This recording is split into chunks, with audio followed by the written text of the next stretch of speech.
사도행전 1장 9절로 우리 11절까지 한 목소리로 합독을 해보겠습니다.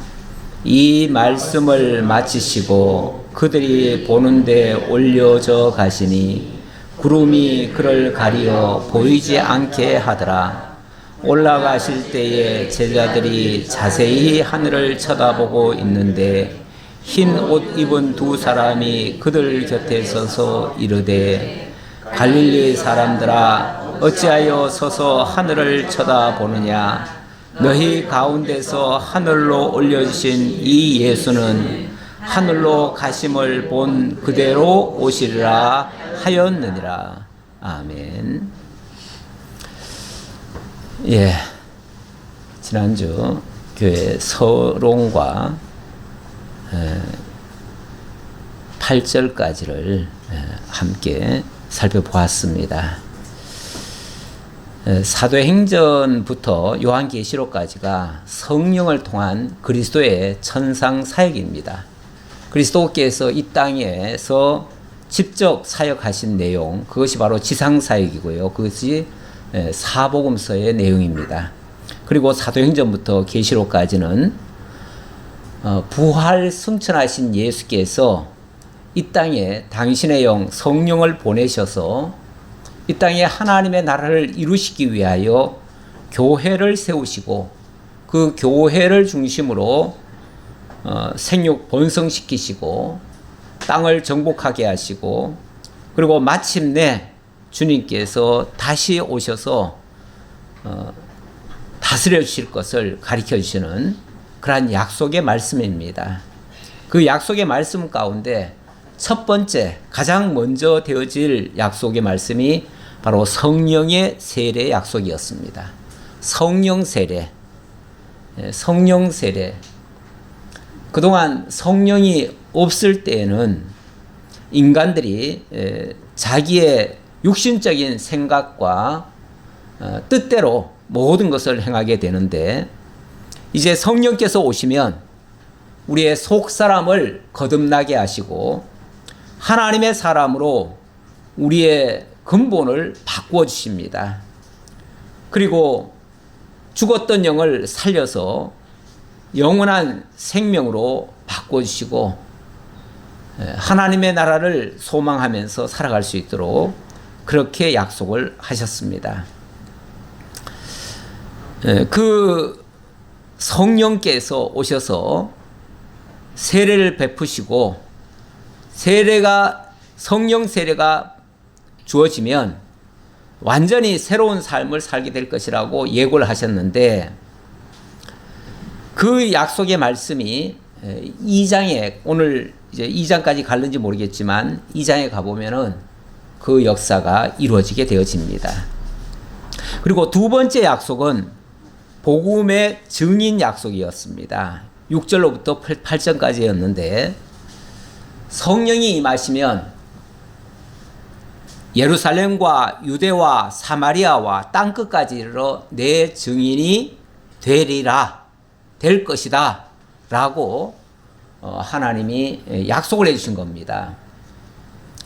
흔히 이 말씀을 가지고 우리 보고 그렇게 증인이 되라고 그렇게 명령하신 걸로 받아들이는 경향이 많습니다. 그런데 분명한 것은 주님의 약속입니다. 주님의 명령이 아니고 주님의 약속이에요. 약속. 그러니까 명령과 약속은 어떤 차이가 있죠? 명령은 우리가 해내야 되는 거예요. 만약에 해내지 못하면 우리에게 형벌이 따를 수도 있어요. 처벌이 있을 수도 있잖아요. 왜냐하면 명을 못 지켰으니까. 많은 사람들이 이 말씀을, 하나님의 말씀을 명령으로 받는 경향이 많습니다. 가장 큰 일례가 창세기에 나오는 1장 28절에 나오는 생육하고 번성하라, 땅을 정복하라, 다스리라는 말씀. 그것을 많은 분들이 문화명령이라고 그렇게 받아들입니다.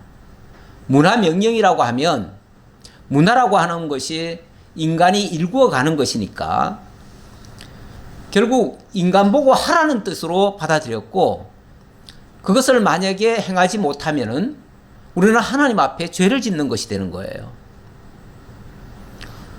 그래서 우리 인간이 생육 번성하고 땅을 정복하고 다스리기 위해서 온갖 애를 다 쓰는 거죠. 생육 번성하고 땅을 정복해 나가는데, 그래서 온 세계를 향해서 정복해 가잖아요. 인류의 역사가 가만히 보면 어떤 역사입니까? 늘 정복하는 역사예요. 이번에 몽골에 갔더니 몽골의 영웅이 징기스칸이에요. 징기스칸의 동상이 여기저기에 있어요. 한때 세계를 제패했다 이거죠. 굉장히 자랑스럽게 여기고, 만약에 그것을 조금이라도 모독하는 표현이 나오거나 뭘 하면은 추방당할 그런 기세예요. 그만큼 그 인간을 위대하게 받들고 거의 신이 됐어요. 신격화가 됐어요. 그만큼 높여놓고, 그게 인간이 마땅히 이 땅에서 해야 될 일이라는 거예요. 그렇게 되어지면 어떻게 되는 거죠? 끊임없이 인간들은 세계를 향해서 정복해 나가야 돼요. 수없이 많은 사람들이 그 정복 전쟁을 해왔습니다. 실제로 해왔어요. 그런데 그렇게 했던 그 제국들이 지금 어떻게 됐나요? 지금 다 보잘것없어요. 한때는 애굽이 세계를 제패했지만 지금 이집트 참 보잘것없습니다. 한때는 아수르가 세계를 지배했지만은 지금 보잘것없습니다. 바벨론이 세계를 제패했었는데 지금 너무나 보잘것이 없어요. 그리고 페르시아 제국이 한때는 또 세계를 제패했는데 지금 보면 너무 형편없어요. 그리고 마찬가지로 징기스칸이나 또 알렉산더나 네로나 이런 사람들이 한때는 세계를 제패했었지만은 지금은 다 보잘것없는 상태에 와 있습니다. 그러면은 그렇게 세워진 그 나라는 영구한 나라도 아니고, 그것은 하나님이 바라시고 원하시고 명령하신 그 내용이 아니라는 것이 분명합니다. 우리 하나님께서 말씀하신 그 내용은 하나님 나라 약속이었습니다. 하나님 나라를 우리 보고 이루라는 게 아니라 하나님 당신이 이루시겠다고 하는 당신의 언약이었다 그 말이죠. 그런데 그 하나님의 나라는 지금 어떻게 되고 있습니까? 전 세계를 향해서 복음이 편만하게 전파되고 있습니다. 가는 곳곳마다 교회가 세워지고 하나님의 나라로 점점 번성하고 있습니다. 성장하고 있어요. 물론 하나님의 교회가 세워질 때에는 엄청난 박해와 핍박들이 세상 정부에 의해서 이루어졌었지만, 결과적으로는 핍박했던 나라들마다 오히려 기독교가 승리하는 그런 모습을 보게 되어집니다. 그 대표적인 케이스가 로마 아니겠어요? 로마가 얼마나 기독교를 많이 박해했습니까? 뭐 10대 박해, 그 박해사만 연구해도요, 정말 치가 떨릴 정도로 기독교가 그렇게 많은 박해를 받았습니다. 그런데 결국은 그렇게 박해했던 로마가 기독교 국가가 되어지고, 로마 치하에 있던 모든 나라들이 다 기독교를 받아들이고 기독교 정부들이 다 되어졌습니다. 물론 그것도 나중에 가보니까 좀 자꾸 부패하는 모습도 보이기는 합니다만은, 결과적으로는 기독교를 이긴 세상 나라가 없습니다. 결국 기독교가 세상 모든 나라를 정복해서 하나님의 나라로 바꾸어가는 이런 역사를 온 세계를 통해서 지금도 이루고 있습니다. 결과적으로 창세기의 그 언약은 우리 하나님의 당신의 나라 세우실 것을 언약하신 것이었고 그 약속은 지금도 유효하게 세워져 가고 있는 중입니다. 그 약속을 더 구체적으로 예수님께서 하신 거예요. 그 약속이 어떻게 이루어질 것인가? 너희가 이루는 것이 아니고, 사실 예수님의 제자들 보셨잖아요. 얼마나 비겁했습니까? 예수님이 십자가에 못 박히니까 다 도망갔잖아요. 한 사람도 남음이 없이 다 도망갔어요. 그렇지만 주님께서 다시 그들 곁으로 다가오셔서 그들에게 이 세 가지 약속을 하신 거예요. 내가 너희에게 성령을 보내주겠다. 너희가 몇 날이 못 되어 그 성령 세례를 받을 것이다. 그렇게 되어지면 너희가 예루살렘과 유대와 사마리아와 땅끝까지 이르러 내 증인이 될 것이다. 될 것이다. 라고 하시더니 정말로 그 성령 세례를 받은 제자들에게서 놀라운 역사들이 그때부터 나타나기 시작하는 겁니다. 그 이전까지는 두려워서 도망가던 제자들이 성령이 함께하니까 그때부터는 죽음을 불사하고 심지어 거꾸로 십자가를 져가면서까지 그들은 복음을 담대하게 전파하게 되어집니다. 그리고 그 복음은 정말로 땅끝까지 지금도 전파되고 있는 중입니다. 그 약속의 말씀은 지금 현재 진행형입니다. 그래서 사도행전은 가끔 X29라고 해가지고 혹시 쓰여 있는 거 보신 분이 있을지 모르겠어요. X29라는 말은 X가 사도행전이거든요. 사도행전 29장 그 얘기인데 원래 사도행전은 28장까지밖에 없어요. 그 이후의 역사는 성경에는 기록이 안 돼 있어요. 안 돼 있는데 그 이후에 사도행전의 역사가 계속 진행되고 있다 그 얘기예요. 그 진행은 지금 현재도 되고 있어요. 제가 지난주에 몽골 다녀왔는데 몽골에서도 그 역사가 진행되고 있음을 생생하게 보고 왔습니다. 사실 선교라고 하는 것이 제가 가기 전에도 그 말씀 드렸지만 우리가 가서 뭘 하는 게 아닙니다.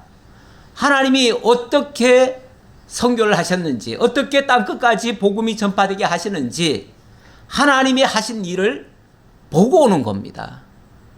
그걸 우리가 확인하는 거예요. 아, 주님께서 이렇게 하고 계시는군요. 이렇게 약속하시더니 이렇게 하고 계시는군요. 참으로 하나님 위대하십니다.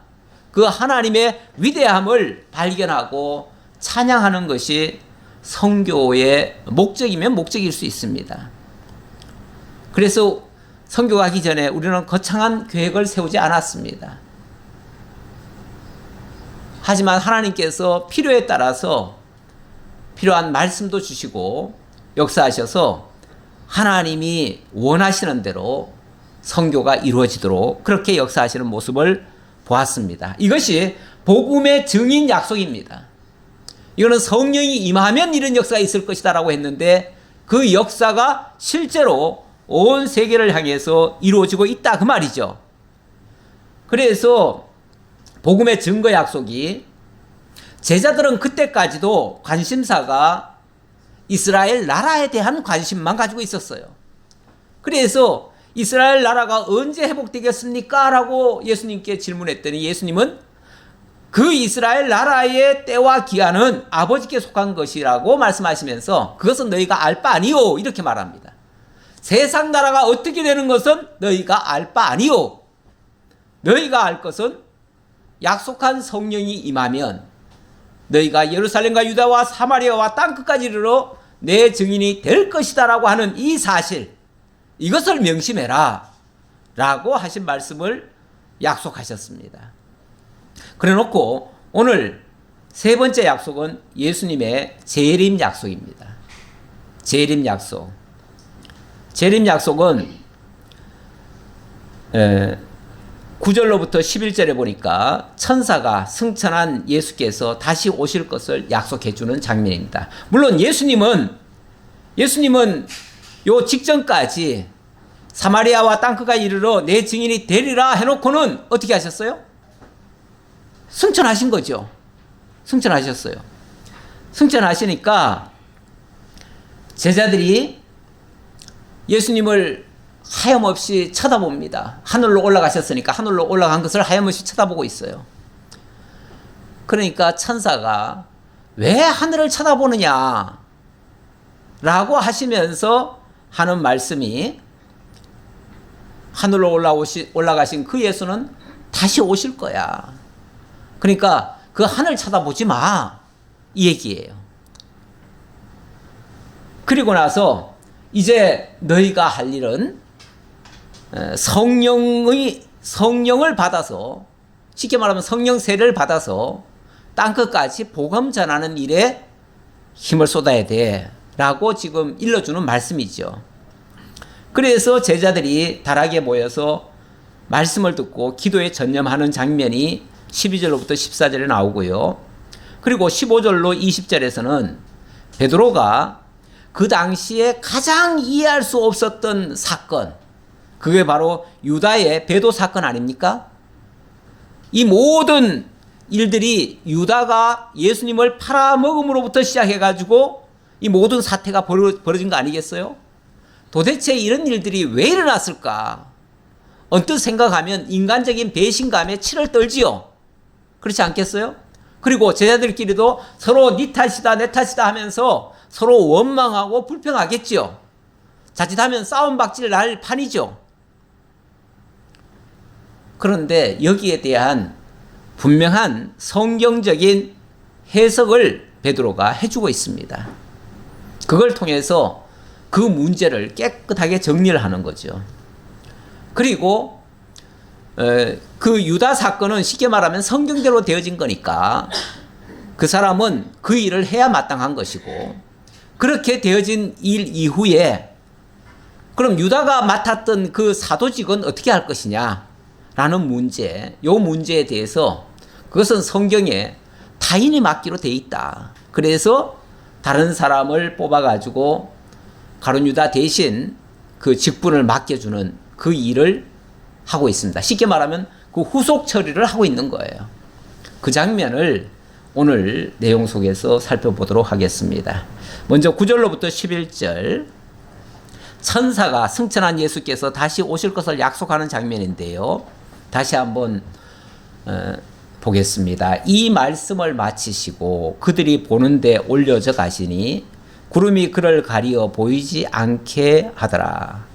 이 말씀을 마치시고 모든 제자들이 다 보는 앞에서 예수님이 하늘로 올라가셨어요. 올라가셨는데 잠시 후에는 구름이 싹 가리는 거예요. 그러더니 더 이상 구름 밖으로 예수님이 나오지 않는 거예요. 예수님이 이제 싹 사라지셨어요. 사라지니까 아마 제자들은 계속해서 그쪽만 바라보고 있었던 것 같아요. 그렇겠죠? 하염없이 그 구름 속에서 예수님이 다시 뿅 나올까? 그거 기다리고 있었을 수도 있죠. 그런데 안 나오는 거예요. 그리고 잠시 후에는 또 구름마저도 사라졌을 수도 있죠. 이제 안 보이는 거예요. 그러니까 계속 하늘만 쳐다보고 있는 거예요, 제자들이.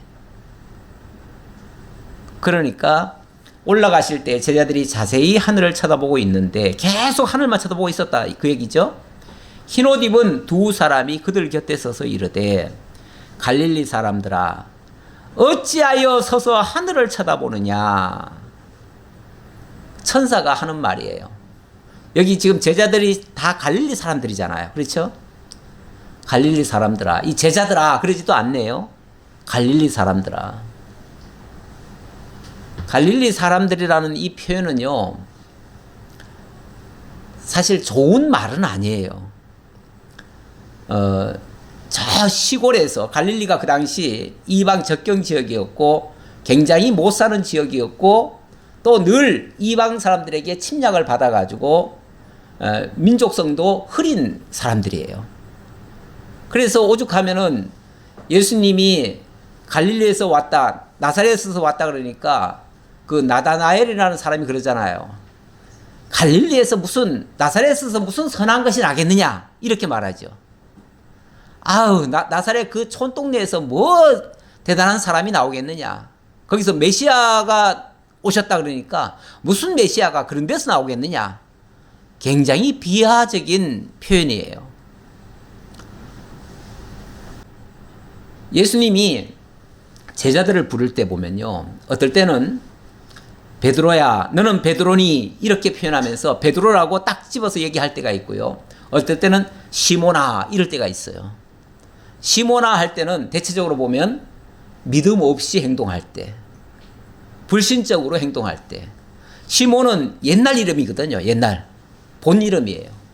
베드로는 예수님이 베드로가 신앙 고백을 하니까 주는 그리스도시요 살아계신 하나님의 아들이십니다 라고 신앙 고백을 하니까 바요나 시몬아 네가 참 복이 있도다 그러면서 이제부터 내가 너를 베드로라고 명하겠다 그러면서 바요나 시몬을 베드로로 이름을 바꿔준 거예요.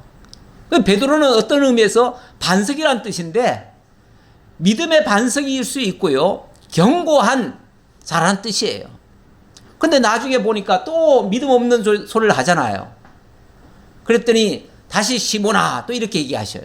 그러니까 믿음 없이 행동할 때는 시몬이라고 옛 이름을 얘기하고, 정말 신앙 고백적으로 바르게 깨닫고 이렇게 행동할 때는 베드로라고 불러줘요. 그런 것처럼 갈릴리 사람들아, 제자들아 라고 해도 될 텐데 갈릴리 사람들아, 이 말은 너희들 정말 참 믿음 없구나 이런 뜻이에요. 아니 예수님이 그렇게 당부하셨고 그렇게 약속하셨으면 성령을 기다릴 것이지 왜 하늘을 쳐다보고 있느냐 그 얘기예요.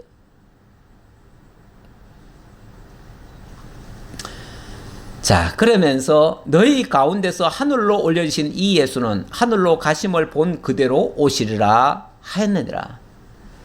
이 말 때문에 예수님은 하늘에서 구름 타고 오신다 이렇게 생각을 하고, 그래서 저 구름만 보면은 옛날에 그런 노래도 있었어요. 저 구름만 보면은 주님이 구름 타고 오시는가 해가지고 기다린다고, 그러면서 구름만 봐도 반갑다고 뭐 그런 노래가 있었어요. 찬양곡이. 구름이 꼭 예수님 타고 오시는 것 같은. 이번에 몽골에 가니까 제일 인상 깊은 것이 푸른 하늘에 맑은 구름이 항상 구름이 있더라고요. 그렇게 맨날 며칠을 봐도 많은 구름도 아니고 꼭 그만큼의 구름들이 동산 위에 걸쳐 있는 그런 모습 참 아름답더군요. 그런데 그 구름들이 어떤 때는 보면은 꼭 예수님이 진짜 오실 것 같은 모습 그런 모습을 띠고 있어요. 제가 사진 찍어 놓은 것도 있는데 꼭 주님이 오시는 것 같은 느낌이에요. 그래서 너무 그런 거 보고 또 사람들이 생각할 수도 있는데, 우리 주님은 그런 모습으로 오시는 것은 아닙니다. 사실은 그건 아니에요. 그런데 이제 성경에 보면 구름 타고 오신다는 말이 있어가지고, 그래가지고 자꾸 구름을 쳐다보는 경우가 있는데, 뭐 요한계시록에도 보니까 볼지어다 1장 7절에 그가 구름을 타고 오시리라. 각 사람의 눈이 그를 보겠고 그를 찌른 자들도 볼 것이요 땅에 있는 모든 족속이 그로 말미암아 애곡하리니 그러하리라. 아멘. 우리 주님이 반드시 오신다는 것을 강조한 얘기지 꼭 구름 타고 오신다. 구름이 무슨 예수님 태우고 다니시는 무슨 뭐 그런 것처럼 생각할 필요는 없습니다. 그리고 또 이걸 또 반대로 왜 하늘을 쳐다보느냐 이 말 때문에 하늘을 쳐다볼 게 아니라 땅을 내려다 봐야 된다.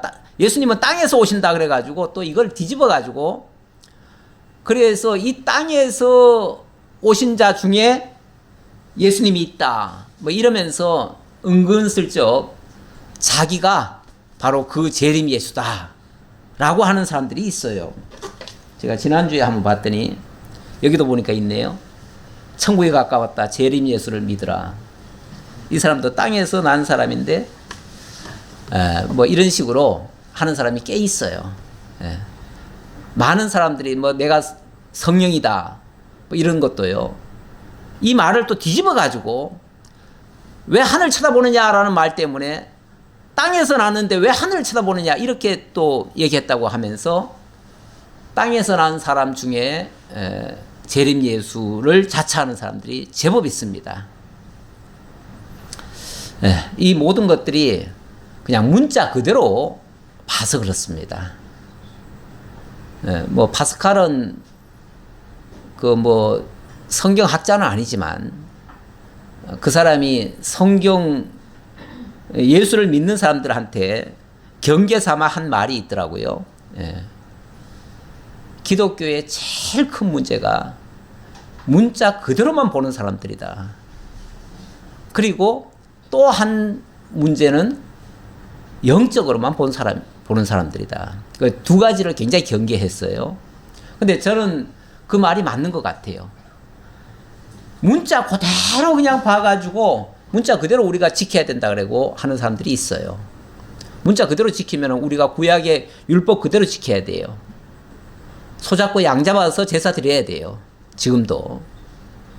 그리고 정말 예수님과 함께 하려면 우리도 십자가 그대로 지고 가야 돼요. 율법도 그대로 다 지켜야 되고요. 그러니까 이거는 문자 그대로 지킨다는 것도 굉장히 위험한 표현이고요. 그리고 또 모든 것을 그렇다고 해가지고 모든 것을 다 영적으로만 해석을 해가지고 현실과 전혀 무관하게 또 이렇게 보는 것도 매우 문제가 된다. 둘 다 문제다. 양극단으로 가는 거다. 그 말이죠. 양극단으로 가는 거다. 항상 극단은 문제입니다. 그래서 성경을 보더라도 굉장히 균형 있게 봐야 되는데 그것이 소위 말해서 의미적으로 분석하는 거예요. 우리 성경신학의 강점 중에 하나가 일단은 성경을 문법적으로 봅니다. 문자적이 아니라 문법적으로 봅니다. 문법적으로 보고 또 역사적으로 보고 신학적으로 해석을 합니다. 요 3박자를 갖춰서 성경을 해석할 때 올바른 성경의 본뜻, 바로 하나님의 의도가 바르게 드러납니다. 그런 의미에서 요거를 문자 그대로만 보지 말라는 뜻에서 제가 이 말씀을 드렸습니다. 자, 그 다음 12절로 14절에 제자들이 다락에 모여서 말씀을 듣고 기도에 전념하는 장면입니다. 제자들이 감람몬이라 하는 산으로부터 예루살렘에 돌아오니 이 산은 예루살렘에서 가까워 안식일에 가기 알맞은 길이라. 이 감람몬, 감람산이죠. 감람산. 감람몬이라 하는 산으로부터, 이걸 이제 감람산이라고 그럽니다. 이 감람산이라는 말 자체가 기름을 짜는 산이고, 예수님께서도 마지막 기도를 감람산에서 하셨죠. 밤새도록 정말 땀방울이 핏방울처럼 되도록 그렇게 기도를 하셨어요. 모든 진액을 다 짜내는 듯한 그런 기도를 하셨어요. 원래 이 장소가 감람나무 열매를, 올리브 열매를 따가지고 그것을 즙을 짜는 그런 산이에요. 여기가 예루살렘에서 가까워 안식일에 가기 알맞은 길이라. 원래 유대인들은 안식일 날 최대 걸어갈 수 있는 거리가 있습니다. 최대 걸어갈 수 있는 거리가 1km예요. 1km. 1km 이상은 걸어가면 안식일을 범하는 거예요. 그래서 안식일을 지키려면 1km 이내만 이동을 해야 돼요. 그리고 안식일에 가기에 알맞은 길이라 하는 말은 1km 이내에 있다 그 말이에요. 들어가 그들이 유하는 다락방으로 올라가니 베드로, 요한, 야고보, 안드레와 빌립, 도마와 바돌로메, 마테와 알페오의 아들 야고보, 셀롯인 시몬, 야고보의 아들 유다가 다 거기 있어. 예, 제자들이 다 한 곳에 모여 있더라 그 말이죠. 여자들과 예수의 어머니 마리아와 예수의 아우들과 더불어 마음을 같이하여 오로지 기도에 힘쓰더라. 여기 여자들, 이제 세 마리아도 해당될 테고요. 또 예수님의 어머니 마리아, 그리고 예수님의 아우들. 예수님의 아우들은요, 사실 예수님이 십자가 못 박혀 죽기 전까지는요, 예수가 그리스도인 줄 잘 몰랐어요. 몰랐다가 마지막 예루살렘에 올라올 때는 같이 데리고 왔던 것 같아요. 같이 데리고 왔고, 그때부터 십자가 지는 모습 보면서 그때부터 예수가 그리스도라는 사실을 확실히 깨닫고, 그 뒤로는 예루살렘 교회의 지도자가 되어집니다. 그래서 나중에 순교도 하지요. 자, 그렇게 이들이 다락에 모여서 기도에 전념하고 있었다. 바로 예수님의 마지막 당부, 너희가 예루살렘을 떠나지 말고 이곳에 머물며 여기서 성령을 기다리라, 이렇게 하셨거든요. 그래서 도망가려고 했던 제자들이 다 돌아와가지고 예루살렘에서 안식일에 가기 가까운 한 1km 이내에 있는 감람산 마가의 다락방에서 그들이 다 모여 있습니다. 그러면서 사실 이 모여 있다고 하는 것은 어떤 면에서는 한편으로는 두려워서 숨어 있는 모습이기도 하고요. 또 한편으로는 예수님의 약속의 말씀을 기다리면서 성령을 기다리는 그런 장면이 되겠지요. 모인 무리의 수가 약 120명이나 되더라. 어떻게 모이다 보니까 다 한 곳으로 집결을 했던가 봐요. 그랬더니 무려 120명이 모여들었네요. 그때 베드로가 그 형제들 가운데 일어서서 이르되, 자, 이제 다 모였을 때입니다. 다 모였을 때 아마도 우왕좌왕했겠죠. 그리고 얼마 전에 있었던 그 배도 사건, 가장 큰 충격적인 사건 아니겠어요? 지금 자기네들이 왜 지금 이렇게 숨어 있습니까? 왜 이렇게 기도하고 있습니까? 왜 예수님이 죽었습니까? 여기에 대한 해석이 안 떨어지면요, 이들은 방황할 수밖에 없어요. 지금 매우 당황스러운 상황이에요. 그때 베드로가 그 형제들 가운데 일어서서 이르되, 형제들아, 성령이 다윗의 입을 통하여 예수 잡는 자들의 길잡이가 된 유다를 가리켜 미리 말씀하신 성경이 응하였으니 마땅하도다. 이렇게 된 것이 당연한 일이다, 그 말이죠. 당연한 일이다. 제가 갈등 얘기를 했지만은 사람들이 갈등을 겪습니다. 제일 힘들 때가 갈등 겪을 때죠. 왜 갈등을 겪습니까? 풀리질 않아서 그래요. 문제가 해결이 안 돼가지고. 이해가 안 되니까.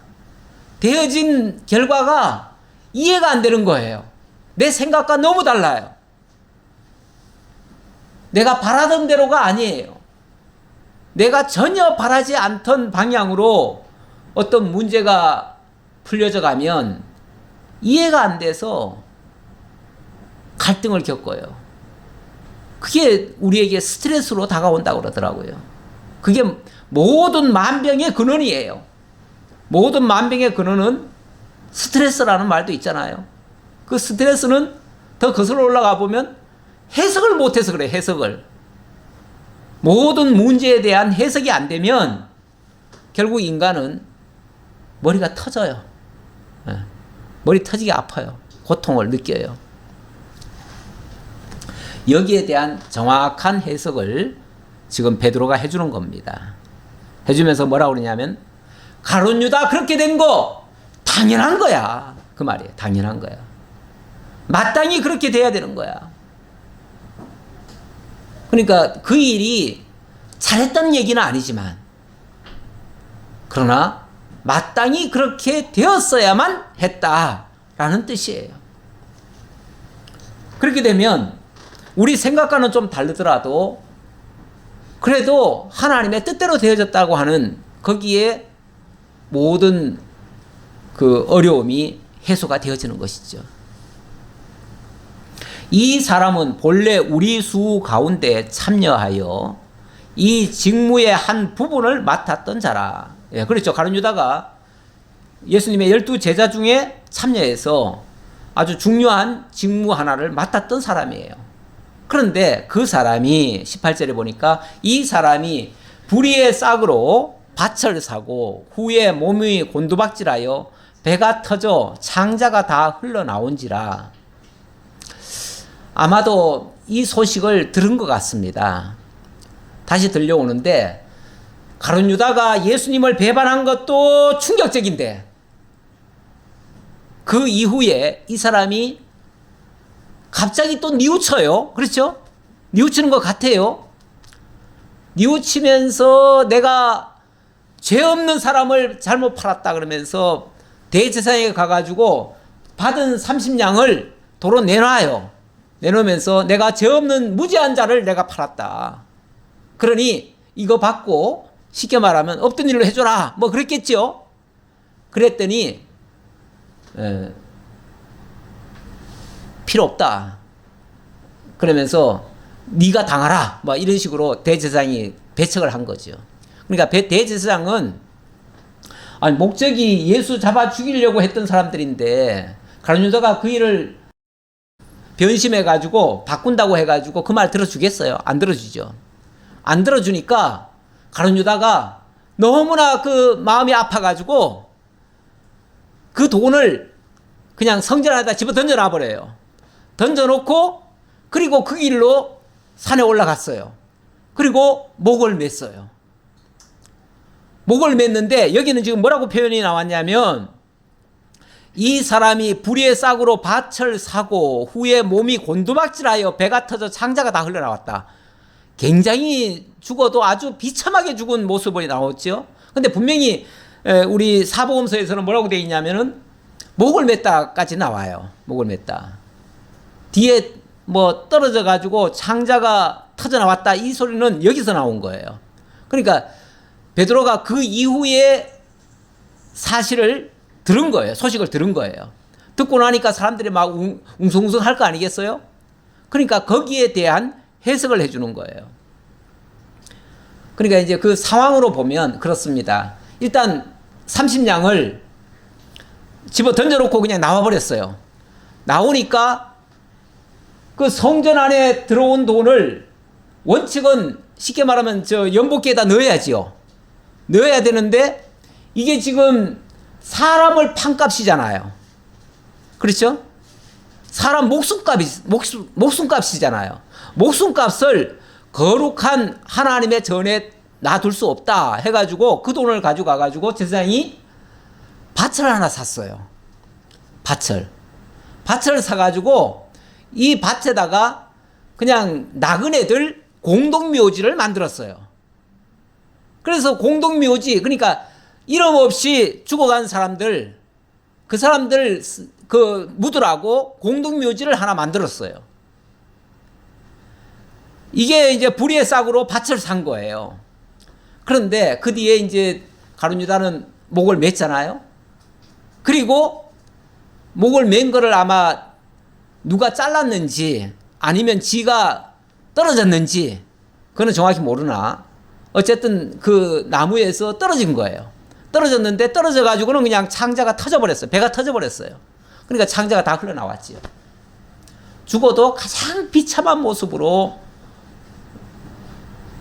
그 죽게 해가지고 결국 이 사람이 얼마나 큰 잘못된 사람인가를 하나님이 보여주신 거죠. 뭐 그걸 보여준 거예요.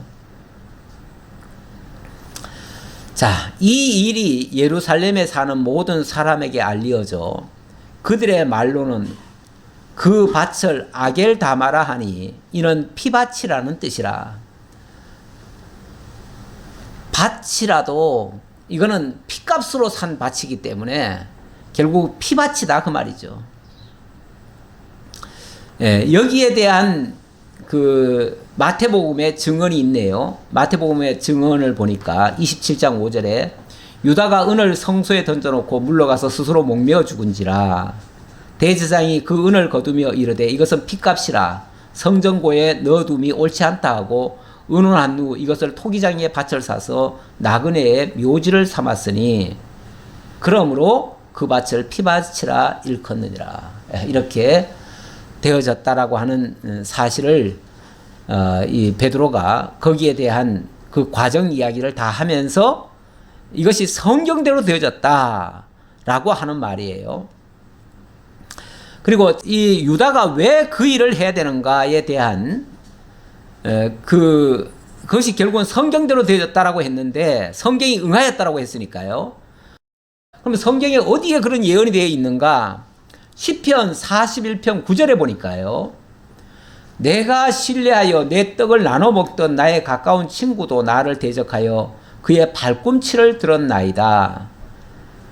109편 8절에 보니까 그의 연수를 짧게 하시며 그의 직분을 타인이 빼앗게 하시며 이렇게 나오는데 결국 가룟 유다는 예수를 배반해서 발꿈치를 들고, 발꿈치 들었다는 말이 배반했다는 뜻이에요. 발꿈치를 들어서 결국은 예수를 배반할 것이고, 그렇게 해서 그는 그의 연수가 짧아지고 쉽게 말하면 자살해서 죽게 될 것이고, 그의 직분은 타인이 빼앗게 될 것이다. 그의 직분, 바로 그 사도의 직분은 다른 사람에게 넘어갈 것이다. 그 얘기죠. 그렇게 해서 1장 20절 다시 보겠습니다. 시편에 기록되었으되 그의 거처를 황폐하게 하시며 거기 거하는 자가 없게 하소서 하였고, 또 일렀으되 그의 직분을 타인이 취하게 하소서 하였도다. 이 예언의 말씀, 시편 108편의 말씀이 이렇게 이루어진 것이다 라고 해석을 해준 거예요.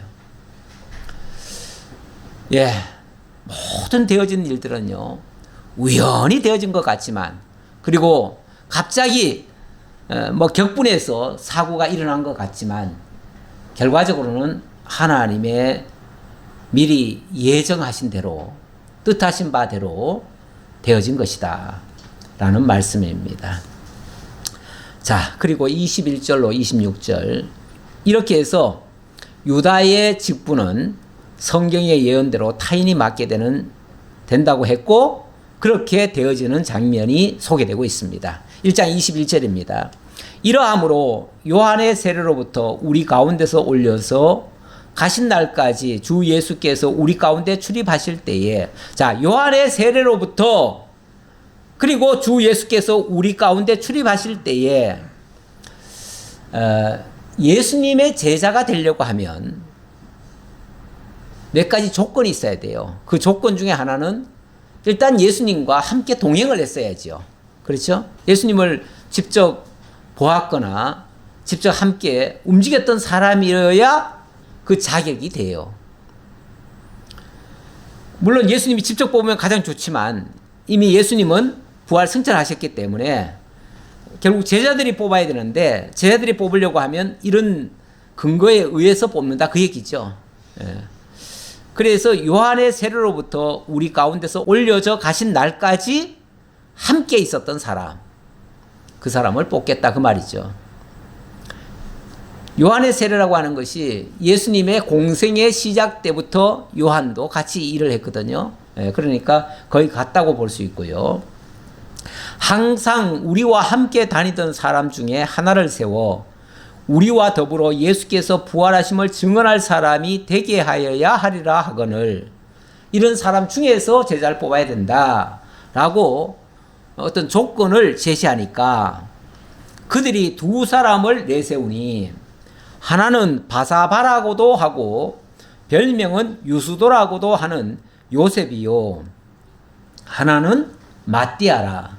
요셉과 마띠아를 내보이면서 이 두 사람이 이 자격에 해당됩니다 하고 그들을 청거했어요.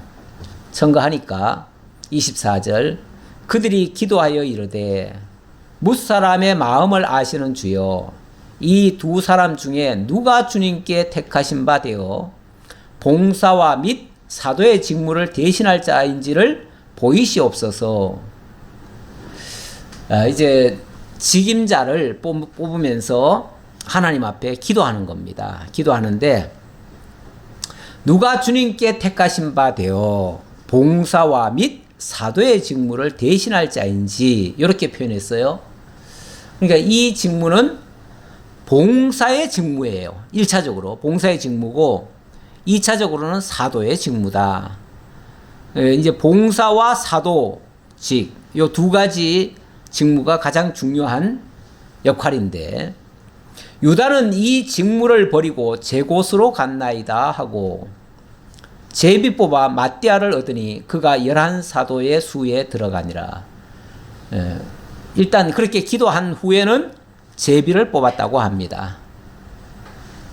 구약 시대에 사람을 세울 때에 제비를 뽑는 경우가 많았지요. 제비가 잠언 같은 데도 보면은 제비를 사람이 뽑으나 그 뜻은 그것을 정하기는 하나님께서 정하신다, 이렇게 표현이 되어 있어요. 그래서 제비를 뽑으면서도 하나님이 선택하는 것으로 그렇게 얘기를 하는데, 오늘날로 말하면 이게 뭐 투표지요. 무슨 뭐 복불복 찾기 게임이 아니에요. 이건 오늘날로 말하면 투표예요. 왜냐하면 그 이전에 그 앞서서 뭘 했습니까? 그 자격을 먼저 얘기를 했잖아요. 그러니까 무조건 그냥 투표를 한 게 아니고 자격을 먼저 세운 거예요. 그래서 그 자격에 합당한 사람을 먼저 청거를 한 거예요. 그리고 그 청거한 자 중에서, 그러니까 어느 사람이 되더라도 자격에는 합당한 사람들이에요. 그렇죠? 그리고 나서 그 중에서 사람이 정말 판별하기가 힘드니까 하나님께서 정해 주십시오 하는 뜻에서 제비를 뽑은 거예요. 그러니까 제비라고 하는 것은 전적으로 하나님의 뜻에 순복하겠다는 그 자세로서, 그렇다고 자격 없는 사람을 막 세우는 게 아니고 자격 있는 사람을 먼저, 합당한 사람을 먼저 청거해 놓고 그 중에서 뽑았다, 그렇게 보면 되겠습니다. 이렇게 해서 마띠아가 뽑혀서 제자가 되었는데, 아까 그랬죠. 봉사의 직무와 사도의 직무, 이렇게 얘기를 했는데, 일단 이 봉사의 직무는 그 당시 가룟 유다가 회계를 맡았어요. 회계의 그 봉사 직무를 맡았는데, 그 직무를 이 마띠아가 한 걸로 보여집니다. 그리고 나중에 이제 사도의 직무는, 사실 이 마띠아가 사도의 직무까지 감당하기는 아마 어려웠던 것 같고요. 그 나중에 보면 예수님께서 그 믿는 사람들을 잡아 죽이려 하던 사울, 혈기등등했던 그 사울을 거꾸로 때리시고 그에게 예수님이 나타나셔서 그에게 내가 너를 이방인을 위한 사도로 쓰겠다, 이런 식으로 말씀을 하십니다. 예수님 직접 말씀하셔요. 그래서 내가 이방인을 위한 사도로 내가 너를 택했다라고 말씀하시면서, 그래서 그때부터 그 바울이 예수님의 사도가 되어집니다. 그런데 하루아침에 바로 사도가 되어지는 건 아니에요. 여기서는 제비 뽑은 다음에 바로 마띠아가 봉사의 직무를 수행한 거예요. 수행했고, 사도의 직무는 사울이 이 다음에 이제 지금부터 막 박해가 시작될 거거든요.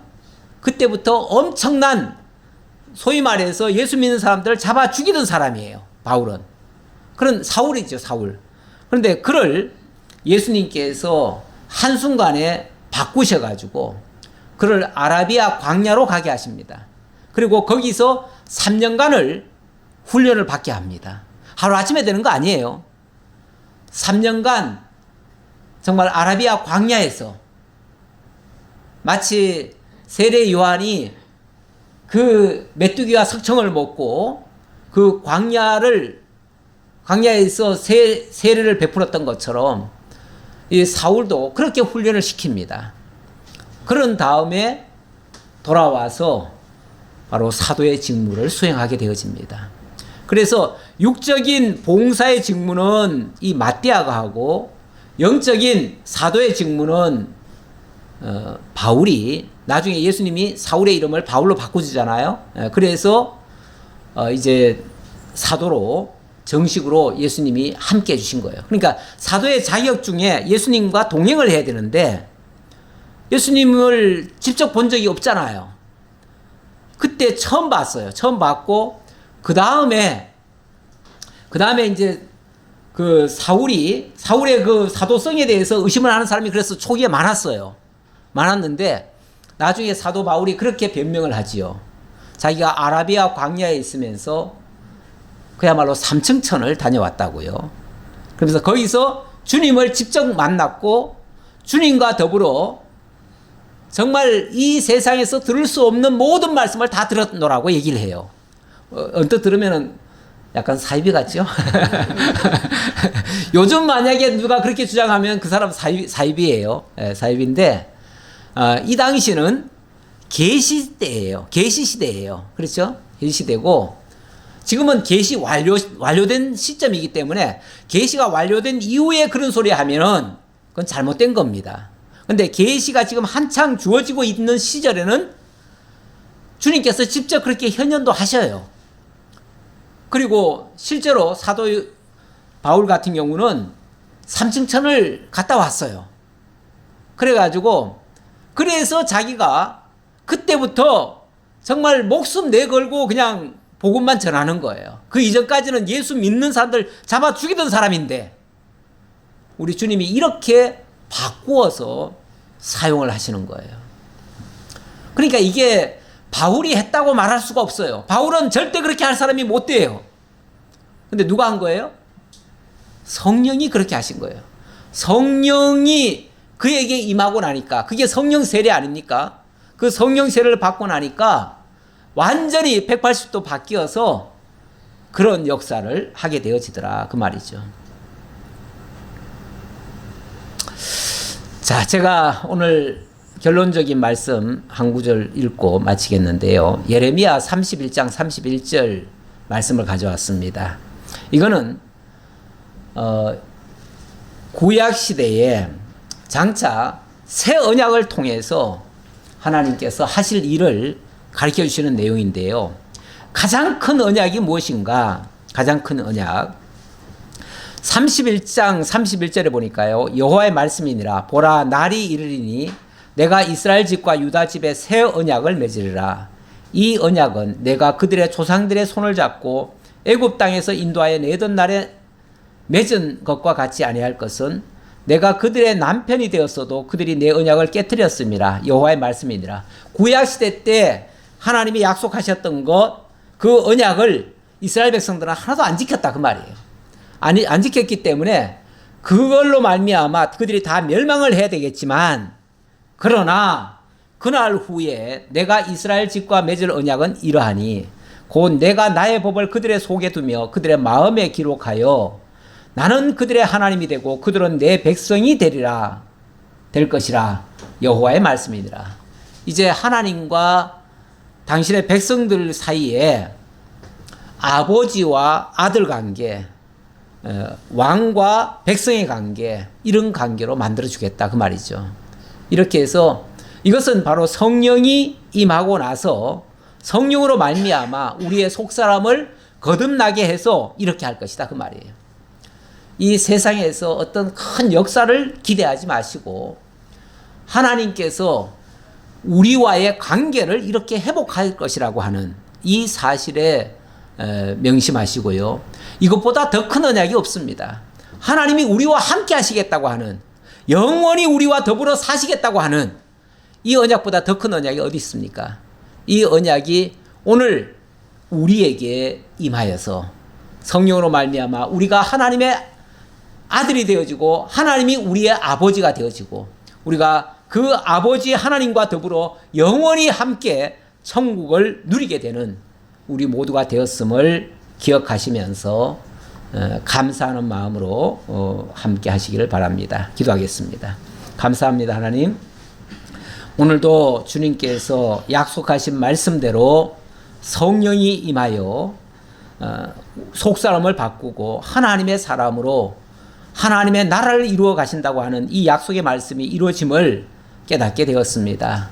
그 과정에 우리가 이해할 수 없는 많은 어려운 문제들도 발생했습니다. 하지만 그 모든 것이 다 성경대로 되어졌다는 사실을 명심하고 앞으로의 모든 역사들도 하나님의 약속의 말씀대로 이루어질 것을 굳게 믿고 강하고 담대함으로 세상을 살아갈 수 있는 저희 모두가 되게 하옵소서. 예수님 이름으로 기도하옵나이다. 아멘.